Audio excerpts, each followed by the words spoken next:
अच्छा, ऐसा धोखा हमारे साथ किया, भोगोगे तुम। ये जो निकलता है ना भोगोगे, ये अकाट्य होता है। क्योंकि किसी का भी हृदय, मान लो किसी भी जीव जंतु को आप कष्ट दें और उसका हृदय आह भर जाए, तो वो आह वज्र की लेखे तुम्हें भोगना पड़ेगा। वो आह किसी की ना लेना जिंदगी।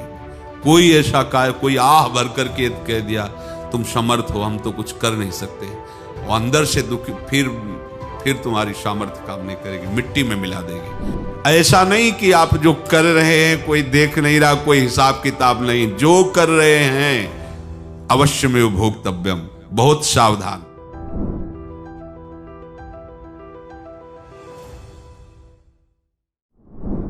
जीव स्वयं नित्य निरंतर कर्मों के जाल को रच रहा है और अपने आप को बांध रहा है।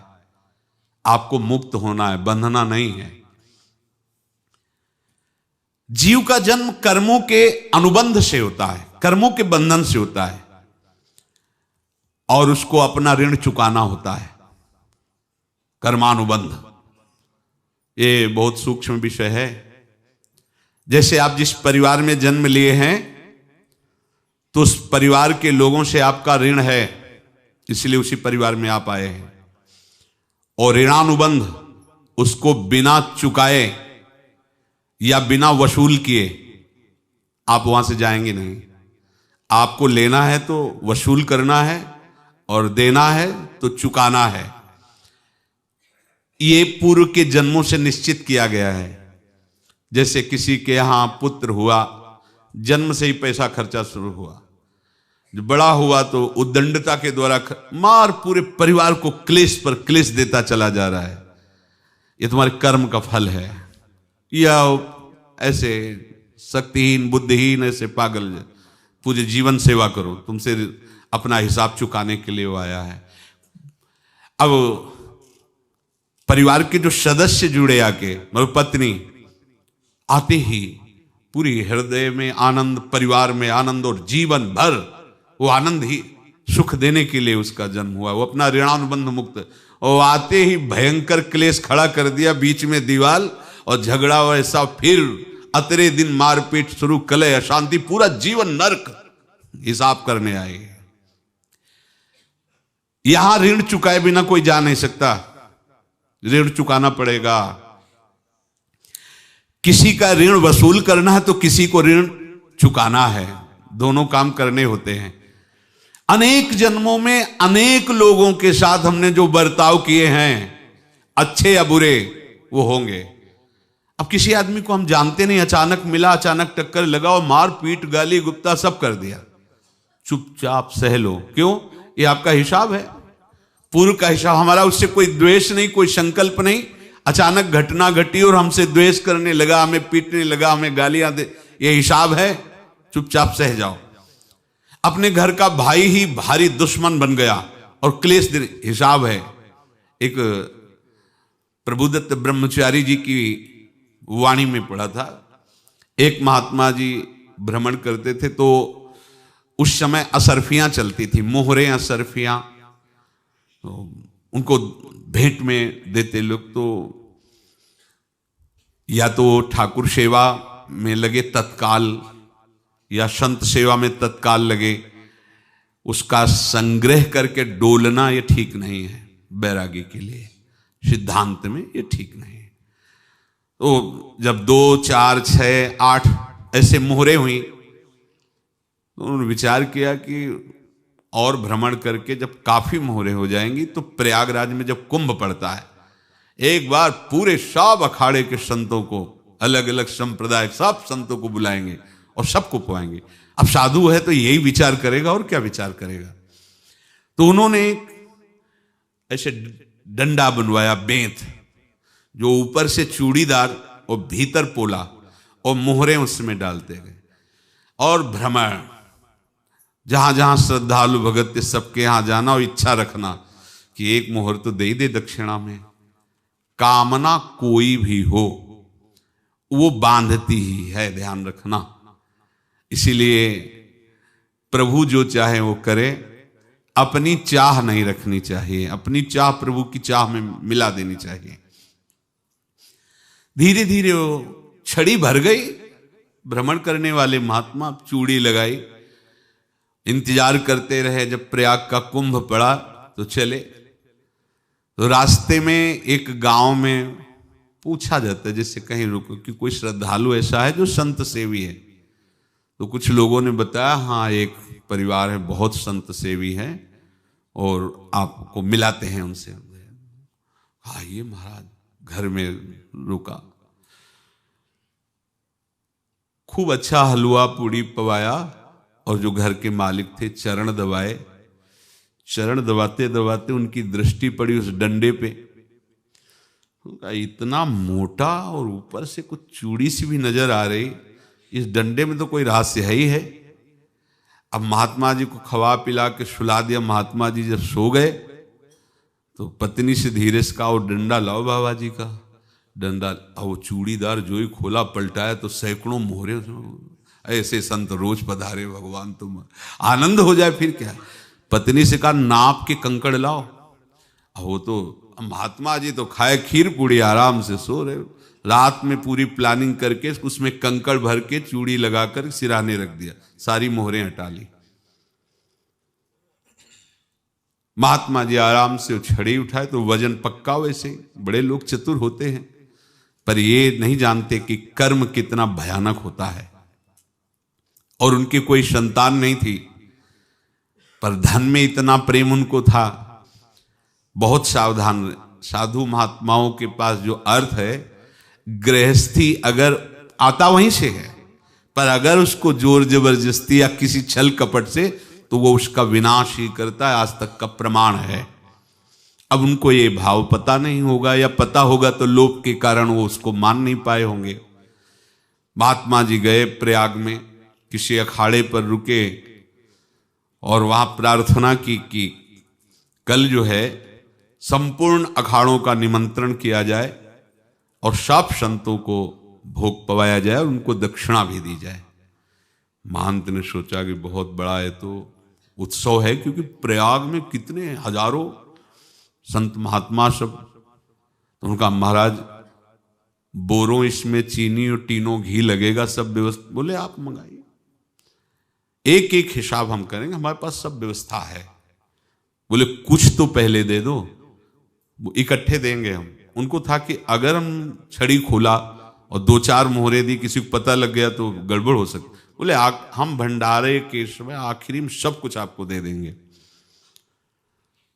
ठीक है। वो अपने पास से पैसे लगाकर खूब जितना सामग्री सब लाए, लाखों की, और सब संतों को निमंत्रण कर दिया।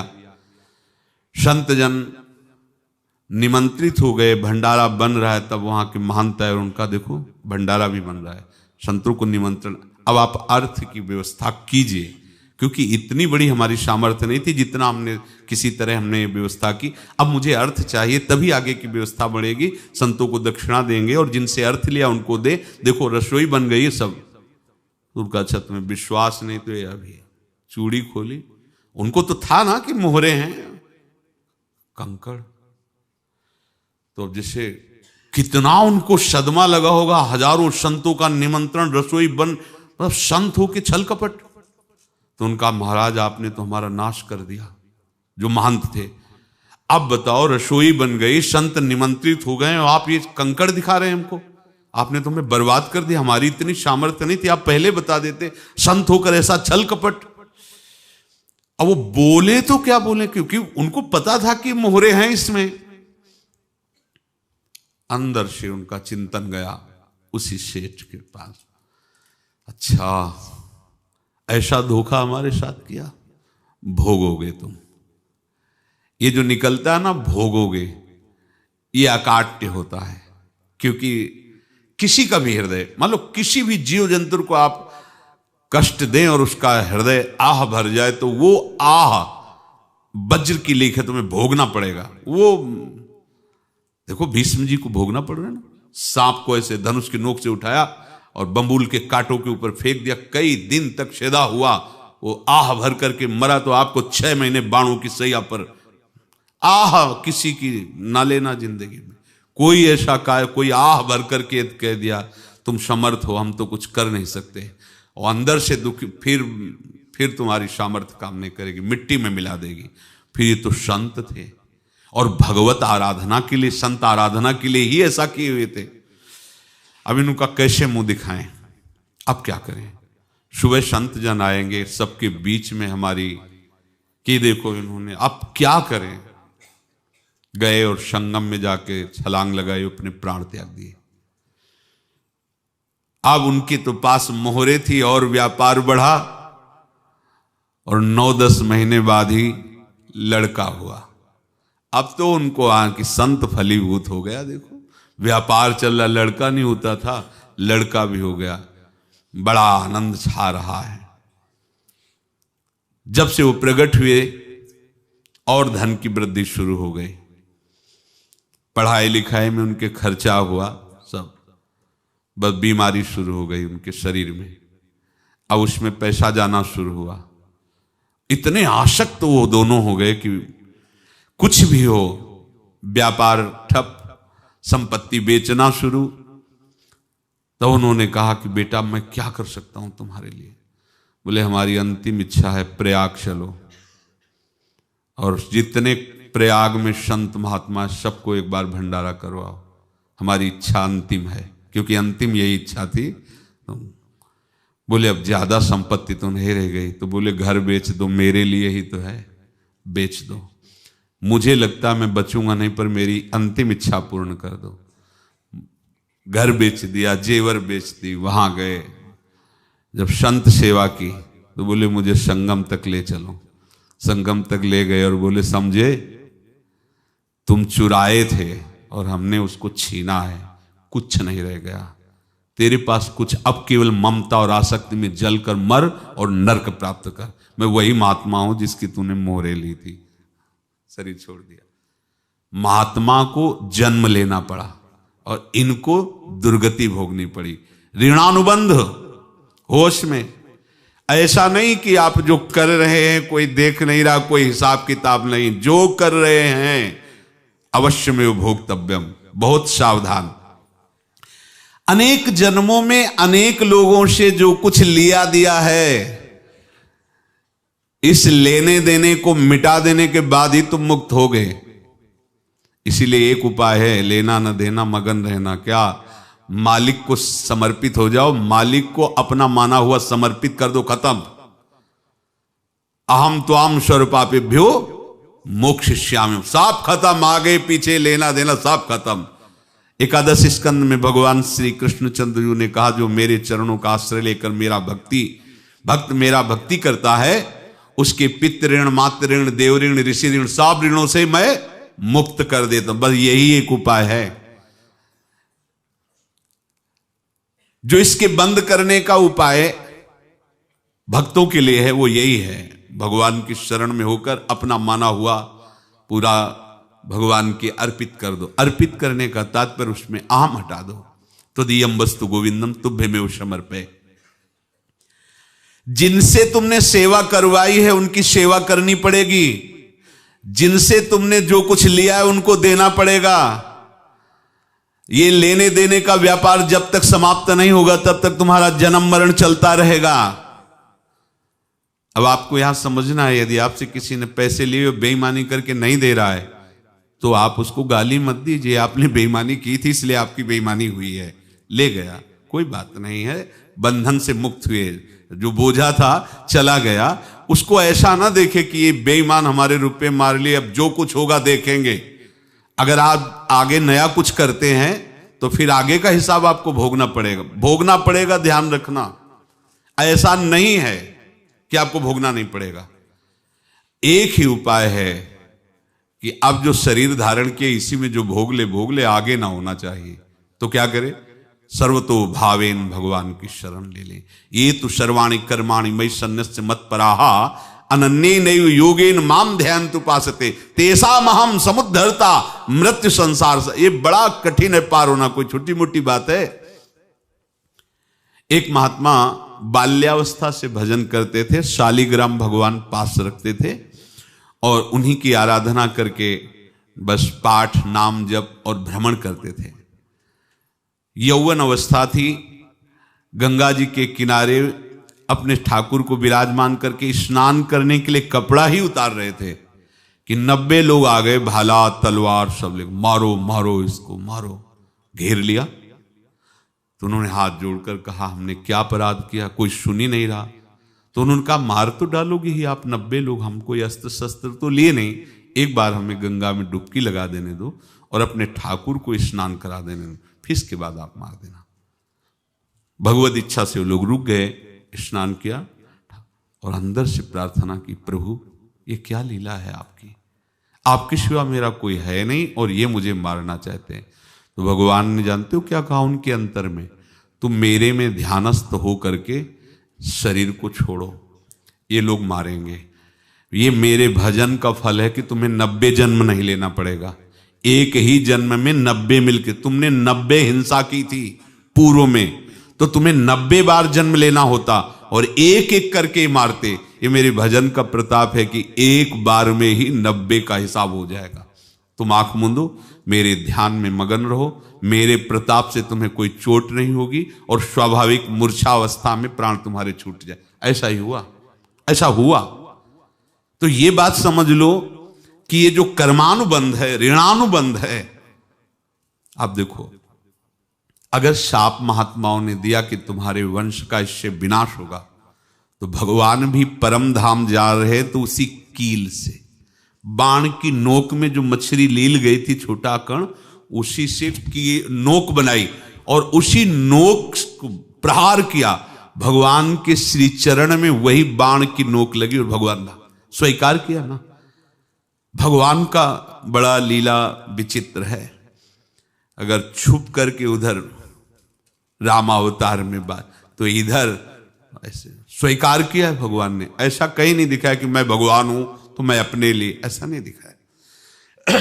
नारद जी का हित किया पर नारद जी ने शाप दिया तो भगवान ने स्वीकार किया। बंदरों ने ही सहायता की, जैसा बोले थे वैसा। ये लीला इस शरीर में भोगनी पड़ेगी। हाँ, ज्यादा को कम में भुगता देंगे, पर अब अगला शरीर ना मिले, इसके लिए सर्वतो भावेन भगवान के आश्रित हो जाए। जैसे आपने दुकान फैला रखी है तो उसमें दो काम होते हैं, लेना और देना। किसी को उधार दिया है तो हमें उसे लेना है, और कोई नगद देकर सामान ले रहा है तो उसे सामान देना है, या उधार लिया है तो हमें उधार देना है। अब अगर दुकान बंद करनी है तो तुम्हें देने वालों पर जोर देना है, लेने वालों पर जोर नहीं। लेने वाला तो जाओ हम क्षमा किया, समर्पित किया, हमारा कोई संबंध नहीं, खत्म हो जाए, वो खुशी हो जाएगा। लेकिन देने वाला तुम अगर दुकान भी उठा दोगे तो जहां भी रहोगे तुम्हारे पास वो आएगा, लाइए हमारा।